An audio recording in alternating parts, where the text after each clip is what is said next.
why did I decide on this trick for this video? Well, I wanted a trick that packed light, hit hard, required very little sleight of hand, and one that spectators often ask me about after a show. Which brings me to my first of many do tips to come. Pay attention to your audience. Even while you're performing for another group of people, you can still listen to what these people over here are saying. What are they talking about? See, we may have tricks that we think are better, that we know are better, but which tricks are your audiences telling their friends about? Couple that with the fact that this trick requires only 3 cards. And it's a Monte concept, it's a classic, so it's easily understood by many people worldwide. Now the version you're going to see performed is done slightly different than the way I would normally perform it. I normally perform this with a Hemper wallet. You don't have to go out there and buy an expensive Hemper wallet. The one I use is one of the most inexpensive Hemper wallets. Alright, so let's get into it. Okay, so I call this the Mark's Monte. I performed this for years and it plays on the premise that our Mark has marked the money card at some point without us noticing. This is an old premise I first learned about via the professor. I saw a video of Vernon performing the 3-card Monte in which he bent a corner in the final phase. I then later watched Ricky Jay perform the same effect on the Arsenio Hall show. I was completely blown away. After years of learning Vernon's handling, I also wanted a version that packed a similar punch, but with less time and phases. It led me to this. The game is your standard 3-card Monte. 2 cards for me, and 1 for you. Okay, so we all know the rules. It's simple. Keep your eye on the lady, and you win.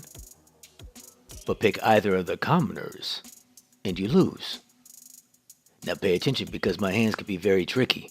Here comes a special move. There it is. Oh, double special move. Extra points. But the Mark remains confident because he marked it. Only he didn't. Dun dun dun! You see, the hustler didn't care if the Mark marked a card to look different than the others. Because the hustler knew it didn't matter. Because he also marked the cards on the other side. But his markings were off. See, there was never a queen to begin with.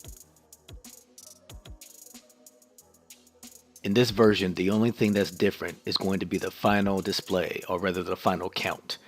In the first version, I used the Orion count. In this version, I used the Rumba count by Jean Pierre Vallarino, only in the last phase. Also of note, the original Orion count is done on the opposing fingertip and thumb. I've altered it so it could remain more in a dealer's grip, but fundamentally this is still the Orion count.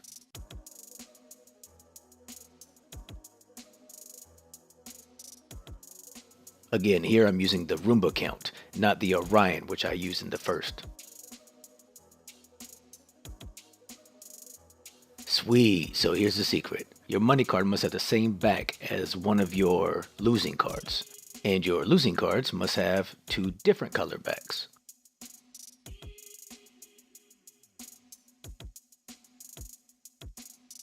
And face up, this will be your starting point.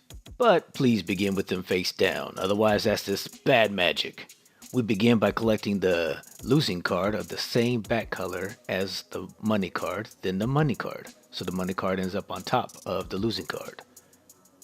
Then we collect what they think is the money card.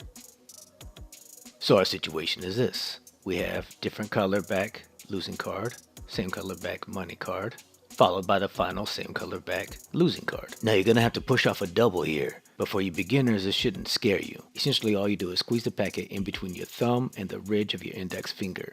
This allows you to hold back that bottom card as opposed to pushing off the top 2 cards.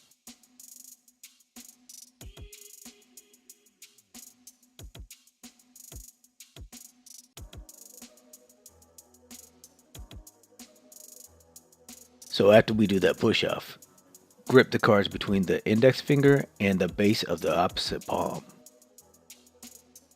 Next, rotate the cards so that they're facing you and perpendicular to the surface. Continue the rotation all the way around and in here. Lay the double back on the packet and then place it on the table. The spectator will believe that was the queen, when in reality it's still in our hands. Okay, so now we're going to prep to do the exact same count. Do the turn, and we show 1 indifferent card, our losing card. Slide it off with our thumb, turn it around again, and show another indifferent or losing card.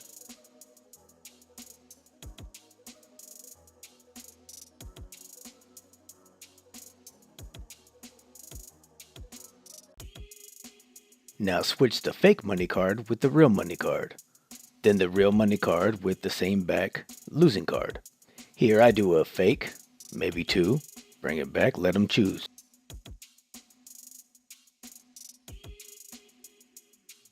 For the final count in both versions, we collect the losing same color card first, then the actual money card, then the fake money card. Place it on top of the packet. Now to show that there was actually never a queen, continue with the Orion count that we saw earlier. But if you feel the Rumba count fits your style more, then continue watching. To begin the Rumba count, we'll need to turn the entire packet face up. You'll need to grip the packet with the fingertips on the face and the thumb on the back. Rotate the packet to the table and draw back one card with your thumb.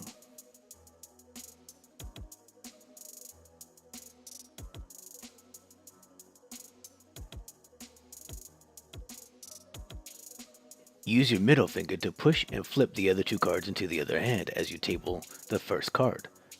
Do the same rotation and use the middle finger again to do the same thing, essentially just showing the bottom card all 3 times. Okay, so I hope you liked this version of the 3-card Monte. It's one of my favorites to perform. I apologize about the delay in recordings and putting out these videos, but it's been a busy fall and winter. But I am trying to learn how to do the giveaways on here so that I could go ahead and start those. So if any of you have any information on how to do it, feel free to hit me up.